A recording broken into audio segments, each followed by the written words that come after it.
లోకం ఒక మాయని తెలుసుకున్నాను, ఏది నా సొంతం కాదనుకున్నాను.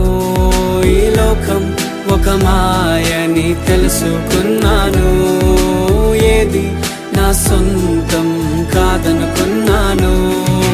తప్పిపోయిన కుమారుని నేనైతే, నా కొరకై నిరీక్షించే తండ్రి నా యేసు. తప్పిపోయిన కుమారుని నేనైతే, నా కొరకై నిరీక్షించే తండ్రి